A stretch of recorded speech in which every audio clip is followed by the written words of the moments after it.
It's lovely to hear your words. I failed at ICSC at the Defence Academy because I didn't talk long enough, which is amazing for a Methodist minister. I actually failed, the first ever failure. I just want to thank you all for such a privilege. I saw this on our sort of Teams thing, and I thought, a lot of South Africans went down on the SS Mendi, and I have had the privilege of growing up in South Africa as a daughter of a mining engineer, and so you'll see I'm going to read a piece said by the chaplain, and I have actually lived in communities alongside the Zulus, the Swazis, the Sothos, the Xhosas, and the Matabele, and I also now had the great privilege, which is why today is just phenomenal. I don't want to make it about me, but in 2023 I was deployed to the Caribbean on HMS Dauntless, and I visited so many of the West Indian islands, Jamaica and Barbados, and I have been offered a job. So in 4 years' time, the Bishop of Barbados has asked me to come back as a minister in Barbados. So that is where I'm going as soon as I leave the Royal Navy. So for me, this is a perfect circle. Thank you for the privilege of being here. Just remember that I don't know how many of the British West Indies, but 20,000 men from the tribes of South Africa served in the First World War, and the men of the SS Mendi were the last of 1,500 men of that 20,000 to be transported to France.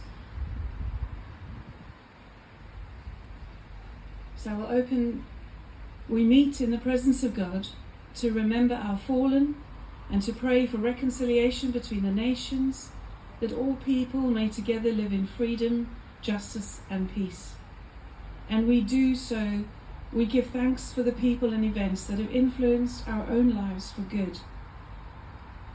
We give thanks for all of our different traditions and values, and we pray that we and all whose lives are dedicated to public and military service will continue the high standards of those who have gone before us.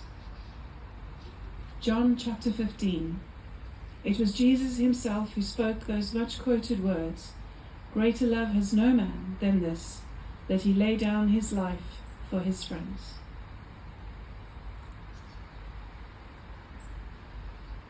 The sacrifices made by members of our armed forces and by their families is a remarkable one, and it is an honourable thing to have been a part of the British West Indies Regiment and the Commonwealth.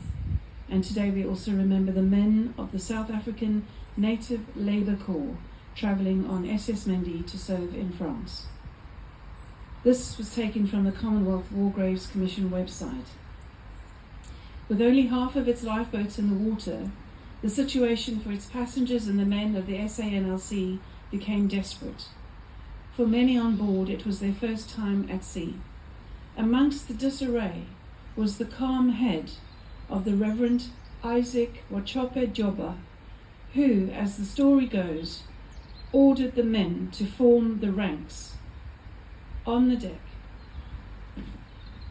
so he could lead the death dance. By this time they knew that half of that ship, 650 South African men, would sink, and they lie here now 20 miles south of the Isle of Wight, where the ship has been found. He wanted to lead the death dance, and he addressed them with the following words: "Be quiet and calm, my countrymen, for what is taking place is exactly what you came to do. You are going to die, but that is what you came to do. Brothers, we are drilling the death drill. I, a Xhosa, say you are my brothers, Zulus, Swazis, Pondos, Basutus, and all others. Let us die like warriors. We are the sons of Africa. Raise your war cries, my brothers, for though they made us leave our assegais back in the kraals, our voices are left with our bodies. It is an honourable thing to have served in the past and to be serving today in the name of the armed forces of the Crown. Therefore, we who live gather to honour our fallen comrades today, those who have made the ultimate sacrifice. By remembering them, we remember that their lives still matter right here and right now. So let us now remember before God and commend to his sure keeping those whose lives in world wars and conflicts past and present that have been given and taken away, those who we knew and whose memory we treasure, especially those named here.